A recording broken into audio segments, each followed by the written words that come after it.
Então, pessoal, voltei agora para contar uma história que quando a gente é constrangedor que aconteceu, mas é uma realidade da vida de um médico sofredor, porque por mais que ele tivesse em desenvolvimento na época, escondido de todo mundo, né? Ele passava por o que a gente passa, entendeu? Então eu vou contar. Ele pegou, a gente saiu, porque a gente não saía sozinha. A mãe, aonde a gente ia, aquela fila de criança, tudo junto com a mãe e a gente. Sentava na escada da igreja e ficava aí espiando a gente não podia dar um... que escutava lá, do lado da igreja Bom Jesus de Monte Alegre do Sul. Sentava lá, ia bandão, né? E eu ia maledite, ficava na praça, gostava, né, de ficar na praça.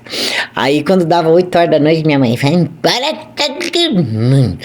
E nós ia embora, tinha que obedecer, né, nós era criança, eu tinha o quê? Acho que eu tinha uns 13 anos, 14, esse 14, 13, quase 14. Aí vamos embora, eu, maledite, obedecia. Daí nós viemos embora, tudo numa boa, na Santa Paz de Jesus. Quando nós chegamos em casa, ela abriu a porta, minha mãe abriu a porta da sala, daí ela começou a escutar uns barulhos feios lá no terreiro, sabe, onde que a pata tona, minha porca, quando vocês estavam no chiqueiro. Então ela começou a escutar barulho estranho, e a minha mãe é que nem eu, sabe, escutou barulho, levanta e vai ver o que está acontecendo. Ela era assim, minha mãe era assim, não tinha medo, graças a Deus eu também não, porque eu tenho Deus no meu coração. Quando ela abriu a porta, o meu pai estava com um shortinho, que ele dormia, tava mais sujo do que aqueles que rasta assim para ir lá pro exército, lá diz que eles entram na água, lá onde o Sylvester Stallone fez o filme lá, sabe, que sujo tudo de terra, de barro. Meu pai tava todo sujo de barro, gente do céu. Tinha uma fogueira no meio do terreiro e ele comia brasa, ele comia, aconteceu comigo também isso daí.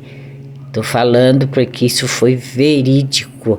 Eu tô falando de segunda voz, assunto do meu pai, e tô contando de mim também. Eu cheguei a comer brasa vermelha, fervendo, assim contam, né? Porque eu sou inconsciente, mas aconteceu comigo isso daí. E aconteceu com meu pai. Quando a minha mãe viu aquilo, a porca virava nos avessos, cuidado da dona virava nos avessos aquilo lá. E o meu pai incorporado comendo brasa. Daí, e não tava bêbado, meu pai bebia naquela época, mas ele tinha controle da bebida, sabe? Mas ele não tava bêbado aquele dia. E a porca virava nos avessos.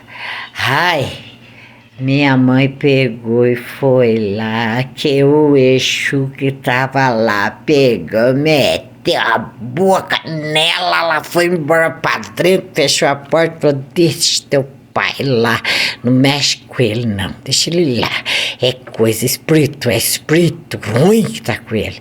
Não entrou pra dentro, ficamos quietinho. Passaram-se os tempos, né? E quando ele voltou também, ele não sabia o que tinha acontecido com ele. Aí a gente contou e ele acreditou, porque nós era criança, não tinha porque mentia. Passou-se o tempo, aconteceu comigo também isso daí, gente. Aconteceu comigo de eu incorporar e comer brasas acesas e comer a ponta do cigarro quente, assim, e não acontecer nada, porque era o espírito que fazia isso. Então eu falo para vocês, leva para a vida. O que vocês vê de estranho numa pessoa, vocês nunca julguem, não sabem o que está acontecendo. Ele estava em desenvolvimento. E quando aconteceu comigo, eu também estava em desenvolvimento, gente. Então eu vou contar para vocês mais coisas sobre isso. E vou contar mais coisas de mim também. E vou contar mais coisas da minha mãe, vou contar do meu avô, vou contar de todo mundo. Eu não conto nada de ninguém. Porque não adianta, gente. Vocês têm que saber.